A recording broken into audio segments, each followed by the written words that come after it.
Hey 207, I hope you're having an awesome day. I'm back to read another chapter of The Littles. We're just about halfway done with our book at this point. We're going to read chapter 7 today.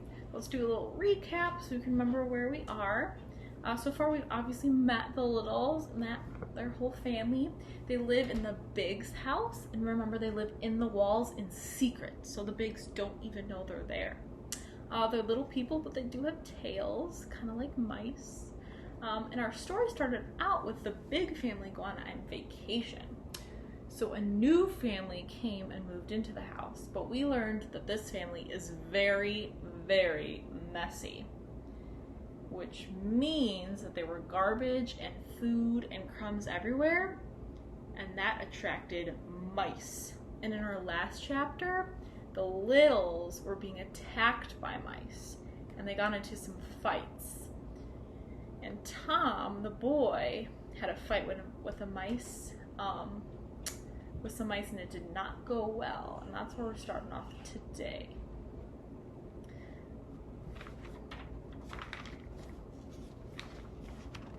All right, so chapter 7. Mr. Little and Tom were not the only Littles who fought with mice that day. Uncle Pete and Lucy had a narrow escape in the cellar.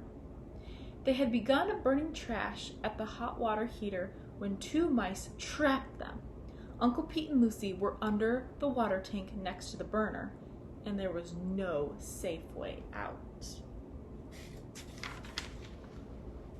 At first, Uncle Pete tried to fight them off with his bow and arrows, but the old bow string broke with the first shot and he missed. Luckily, Uncle Pete made 2 torches from burnt matches he found near the heater. He had wrapped rags around the ends of the matchsticks, then he dipped them in the puddle of oil near the furnace. When the bowstring broke, Uncle Pete lit the torches. He and Lucy waved them at the mice and frightened them away. Back in the safety of their rooms, Uncle Pete made a new bowstring. He waxed it carefully and strung it on the bow. "Somebody is going to get hurt if this keeps up," said Mrs. Little. "When are the Newcombs going to help us?" "Probably never," said Uncle Pete. "Tom had a plan," said Mr. Little. "It's a good plan, and I think it'll work well. Tell your idea, Tom." "Well," said Tom, "those Newcombs never see the mice, so they don't bother to set the traps, right?" Tom's mother nodded. "Suppose we show them a mouse. Then they'll know, right?" "How do we do that?" said Uncle Pete. "We don't have any mice. Your mouse got away and broke my string." "We don't want them to see a dead mouse anyway," said Mr. Little. "Then what on earth is this boy talking about?" said Uncle Pete. "Get to the point." "Suppose I dress up like a mouse," said Tom. "I could run around the kitchen floor right in front of Mrs. Newcomb." "Good heavens," said Uncle Pete. "Is the woman an idiot? Couldn't she tell a fake mouse from a real one?" "Well, if the fake mouse went fast enough," said Mrs. Little, "she might think it's real."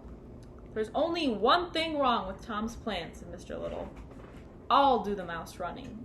As head of the family, it's my job." "But Dad, you're too big," said Tom. "I'm just the right size. It won't look right if you do it." "Oh dear," said Mrs. Little. "Do you think so?" "The boy's right," said Uncle Pete. "If we're going to use this plan, let's do it right. He's the perfect size for the job." Here's Granny Little, and it looks like she's making something. What do you think she's sewing? It was decided. Tom would play the part of the mouse. Mr. Little would go with him to tell him when and where to run. Granny Little set to work making the costume. By the next afternoon, they were ready. Tom was dressed in the costume. He looked quite a bit like a real mouse, even from close up. Granny Little had done her work well. She had sewed on ears and whiskers, and Tom used his own tail, of course. His mother oiled and brushed on the hair so it would have the shape of a mouse's tail. There he is. Do you think he looks like a real mouse?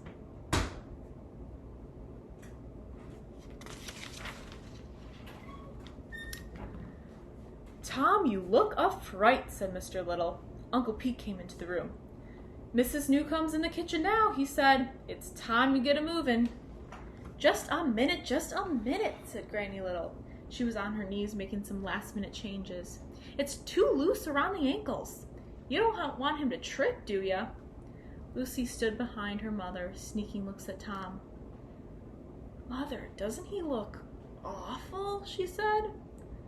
I want to see myself in the mirror, said Tom. Hold still, said Granny Little. She worked for a moment longer. Ah, there. She stood up and looked at her work. Granny, it's wonderful, said Mrs. Little. It's awful, said Lucy. The family followed Tom as he squeaked and galloped on all fours over to the mirror. Tom, said Mr. Little, this is not a joke. I want you to remember that. I'm practicing, said Tom. The boy is high-spirited, that's all, said Uncle Pete. I was that way myself when I was his age. Mr. Little had to pull his son away from the mirror. Come, Tom, he said, we're wasting time. Mrs. Newcomb may not be in the kitchen for long. All the Littles went to Mr. Little, and Tom went down the passage as far as the tin can elevator. Mrs. Little tried to kiss Tom, but the mouse costume covered his head. Instead, she pulled his tail gently. Be careful, Tom. Do just as your father tells you, she said. He'll be all right, said Mr. Little. He knows what to do. We've gone over it and over it. What's all the fuss, said Uncle Pete. They'll be back shortly. Mr. Little and Tom climbed into the tin can. They had rigged up the tin can elevator from an old soup can and bits of string tied together. The elevator dropped slowly out of sight. Do you see them? So here's their little elevator. So they're going to go down to the kitchen.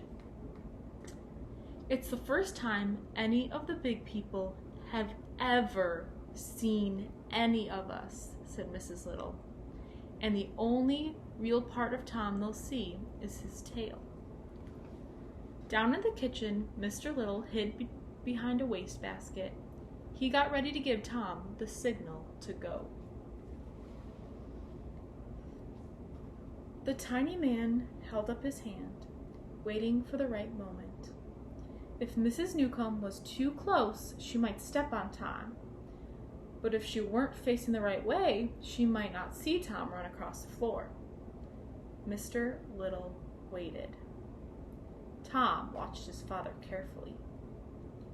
Mrs. Newcomb turned towards the wastebasket where Mr. Little was hiding. Mr. Little's hand dropped. Just then, Mrs. Newcomb started walking away. No, Tom, wait, whispered Mr. Little. Too late. Tom Little came skeetering across the kitchen floor just in time to run between Mrs. Newcomb's feet. Mr. Little closed his eyes. Eee! Shouted Mrs. Newcomb. A mouse! Do you see? So there's Tom dressed up as the mouse, and he runs right by her feet. Mr. Little opened his eyes. Tom was safe under the radiator on the other side of the room. Charlie! Shouted Mrs. Newcomb. There's a mouse in the kitchen! Mr. Newcomb came running. This house has mice, said Mrs. Newcomb. One of them almost jumped on me. Take it easy, Liz, said Mr. Newcomb. He got down on his knees and looked around. Charlie, you must get rid of the mice, said Mrs. Newcomb. I will not live in a house with mice. We'll get rid of them, said Mr. Newcomb. The Biggs must have mouse traps somewhere around here. Just don't get so excited, Liz. It's only a mouse. Don't get excited, you say, said Mrs. Newcomb. You should have seen it. It ran straight at me. It might have bitten me, it came so close. "You think a mouse would bite you?" said Mr. Newcomb. "You can't tell," said Mrs. Newcomb. "You can never tell what a wild animal like that might do." That is the end of chapter 7. So what do you think? Do you think the plan that dressing up as a mouse is going to work to get them to clean up the house and set those mouse traps for the other real mice? Or is the plan not going to work? Maybe it'll backfire.